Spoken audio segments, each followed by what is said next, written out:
नमस्कार, मैं हूं विभाकर झा। आप देख रहे हैं डीएनपी इंडिया। डीएनपी इंडिया में आज हम बात करेंगे हरियाणा सरकार के उस फैसले के बारे में जिसमें उन्होंने एक बिल पास किया है और कहा है कि अब जितने भी फैक्ट्री हैं या जो रोजगार के अवसर होंगे निजी क्षेत्र में, उसमें 75% जो है स्थानीय निवासियों को, स्थानीय युवाओं को वरीयता दी जाएगी। पर सवाल उठता है कि क्या ये निर्णय सही है। तो दरअसल हरियाणा सरकार ने एक बिल पास किया है जिसका है स्टेट एम्प्लॉयमेंट कैंडिडेट ऑफ 2020 जो बिल है। इस बिल में ये प्रावधान किया गया है, कई सारी प्रावधान किए गए हैं, जिसमें सबसे चौंकाने वाला फैसला है कि अब जो नौकरियां हैं वहाँ प्राइवेट सेक्टर की, उसमें 75% का आरक्षण स्थानीय युवाओं को दिया जाएगा। और कौन से जॉब है वो, तो जिस जॉब की सैलरी 50,000 से नीचे की होगी। तो जाहिर सी बात है अधिकांश जो जॉब के अवसर हैं वो 50,000 से नीचे के ही हैं और उनको आरक्षित कर दिया गया है 75%। यानी कि अब बाहर के युवाओं के लिए हरियाणा में रोजगार पाना बहुत ही मुश्किल हो गया है, नामुमकिन जैसा हो गया। अगर आप बात करें परसेंटेज में, तो हर चौथे में एक व्यक्ति, यानी कि एक व्यक्ति बाहर होगा, 3 व्यक्ति हरियाणा का होगा। 4 में से 1 व्यक्ति बाहर का, 3 हरियाणा का, जिसे अब नौकरी के अवसर दिए जाएंगे। पर सवाल आता है कि राज्य सरकारों को ऐसी नीतियां लाने की जरूरत क्यों पड़ती है। क्या ये संविधान के अनुच्छेद 19 का अवहेलना नहीं है? संविधान का अनुच्छेद 19 जो है वो इस बात का चर्चा करता है कि देश के युवाओं को देश में कहीं भी जाने का आज़ादी है, नौकरी करने की आज़ादी है, कारोबार करने की छूट है। और जब इस तरह के कानून इम्पोज कर दिए जाते हैं तो जाहिर सी बात है संविधान के अनुच्छेद 19 का वह सीधा सीधा उल्लंघन करता है। दूसरा सवाल यह है कि क्या राज्य सरकार की जो अपनी चुनौतियां हैं कि वो अपनी सीटों को नहीं भर पाते हैं, राज्य सरकार की नौकरियां कम होती जा रही हैं, युवाओं में बेरोजगारियों की संख्या बढ़ती जा रही है, तो वो अपने सिर की टोपी को, अपने मुसीबत को टालना चाहते हैं। और इसी टालने के प्रक्रम में आसान सा तरीका है कि जॉब देने की जिम्मेदारी अब प्राइवेट सेक्टर को है, उस प्राइवेट सेक्टर को है जो हरियाणा में काम करते हैं, तो हरियाणा के लोगों को नौकरी दो। पर सवाल है कि जब आप देखेंगे तो जो दुनिया के टॉप कंपनी हो, चाहे माइक्रोसॉफ्ट की कंपनी हो, उबर हो, गूगल की कंपनी हो, जैसी बड़ी बड़ी कंपनियां हो, मोटर गाड़ी की कंपनियां हो, ऑटोमोबाइल सेक्टर की बड़ी कंपनियां हो, सारे हरियाणा गुड़गांव के आसपास, कुरुक्षेत्र के आसपास जो है वो इस्टेब्लिश हैं। अगर ऐसे इन कंपनियों के ऊपर इन चीज़ों को लागू कर दिया जाएगा तो फिर इन कंपनियों के लिए सर्वाइव करना और वैश्विक स्तर पे कम्पीट करना बड़ा मुश्किल और चैलेंज हो जाएगा। जो जानकारी है वो जानकारी ये बताते हैं कि हरियाणा के लोग जो है टेक्निकली काफ़ी कमज़ोर हैं। यहाँ तक कि कई जानकार मानते हैं कि हरियाणा के लोग खुद खेती करना भी नहीं जानते हैं, वो दूसरे से खेती करवाने के लिए जाते हैं, जिसमें कि बिहार के लोग ही ज़्यादा होते हैं। वैसे ही टेक्निकल के क्षेत्र में भी बिहार यूपी के लोग ज़्यादातर वहाँ काम करते हैं। अगर ये आरक्षण का रोस्टर वहाँ लागू हो जाएगा तो जाहिर सी बात है जो सबसे ज़्यादा बिहार और उत्तर प्रदेश के लोग पलायन करते हैं उनके लिए खासा मुश्किल रहने वाला है। साथ ही उन कंपनियों के लिए भी मुश्किल रहने वाला है जो वैश्विक स्तर पर कम्पीट करते हैं और उन्हें उन प्रतियोगिता का सामना करना पड़ता है बिना डिफेक्ट का।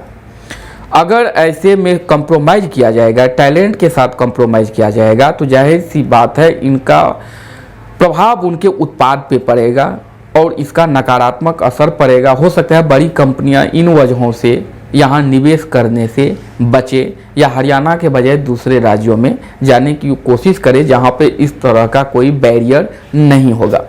पर यह हरियाणा सरकार का ही एक मसला नहीं है।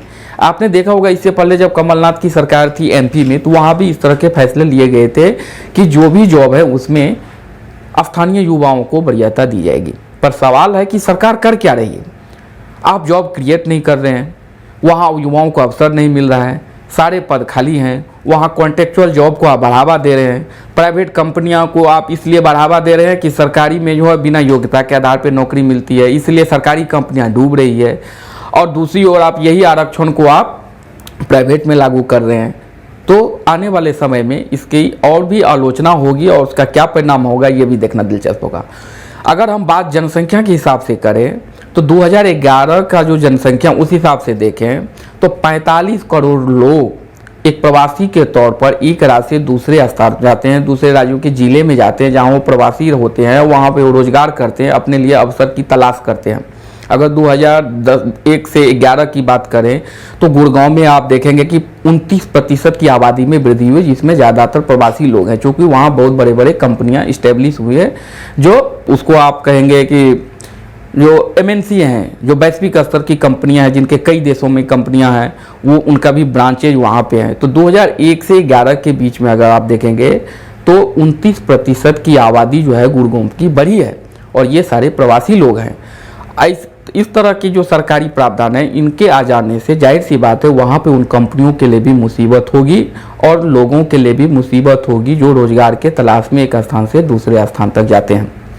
अगर हम 2011 की जनगणना की बात करते हैं 45 करोड़ की, अगर हम 2020 जो अब आने वाला है उसके हिसाब से देखें तो मुझे लगता है 45 करोड़ नहीं, बहुत ज़्यादा संख्या में है। बेरोजगारी दर बढ़ी है और ये रोजगार के अवसर में गांव से शहरों की ओर आते हैं, उन शहरों की ओर आते हैं जहां MNC हो, बड़ी बड़ी कंपनियां हैं, स्कूल कॉलेज तो खुले हुए हैं, पर प्लेसमेंट नहीं है, नौकरियाँ नहीं है, पढ़ के वो जाए कहाँ, टेक्निकली साउंड है तो भी।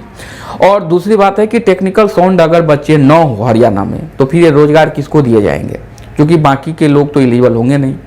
जो नीतियां बनी है उसमें वो लोग डोमिसाइल की अनिवार्यता कर दी है बिल के हिसाब से, और ये डोमिसाइल वो लोग होंगे जो हरियाणा में जिसका जन्म हुआ हो या पिछले 15 सालों से हरियाणा में रह रहे हों।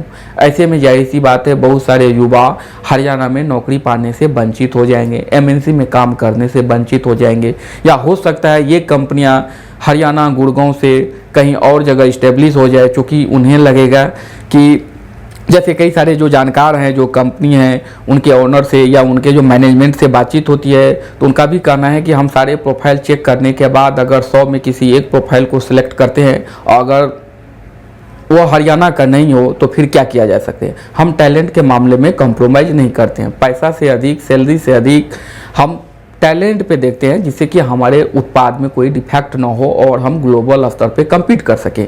लेकिन अगर इसमें आरक्षण का प्रावधान किया जाएगा, टैलेंट को आने से बाधित कर दिया जाएगा, तो फिर जाहिर सी बात है हम जैसे कंपनियों के लिए यहाँ चुनौतियों का सामना करना पड़ेगा।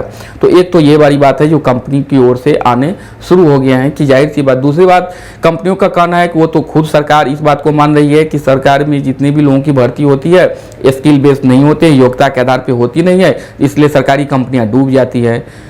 तो जब वहाँ डूब जाती है, प्राइवेटाइजेशन की ओर हम बढ़ रहे हैं, तो फिर वहाँ पे आरक्षण देना मुझे लगता है कि न्यायोचित नहीं है। और संविधान के अनुच्छेद का जो 19 है, सबको कारोबार करने की छूट है, देश में कहीं भी जाने आने की स्वतंत्रता है, नौकरी करने की स्वतंत्रता है, कहीं ना कहीं वो भी बाधित होगी। पर सवाल है कि सरकार खुद के लिए क्या कर रही है। सरकार के सहयोगी दल जो है वो बता रहे हैं कि ये पहले से ही सरकार के एजेंडे का हिस्सा है और युवाओं को ये आश्वासन दिया गया था कि यहाँ के लोगों के लिए रोजगार के अवसर क्रिएट किए जाएंगे। तो फिर सरकार ने रोजगार के अवसर क्रिएट कहाँ किए, इन्होंने अपनी जिम्मेदारी प्राइवेट कंपनियों के ऊपर सौंप दिया है। तो जाहिर सी बात है इससे कंपनियों के अंदर बेचैनी भी है, वो आपो की स्थिति है, क्योंकि यहाँ बहुत सारे मल्टीनेशनल कंपनियां हैं जो अपने उत्पाद के लिए पूरी दुनिया भर में जानी जाती है। अगर वहाँ पे टैलेंट के साथ कंप्रोमाइज होगा, बाकी लोगों को रोजगार नहीं मिलेगा, और सारे देश के सारे राज्य अगर ऐसा प्रावधान कर दे कि वहाँ के लोगों को नौकरियाँ वहीं के लोगों को मिल जाए, तो फिर ये जो फेडरल सिस्टम है यहाँ का, वो भी सिस्टम एक बाधित हो जाएगा।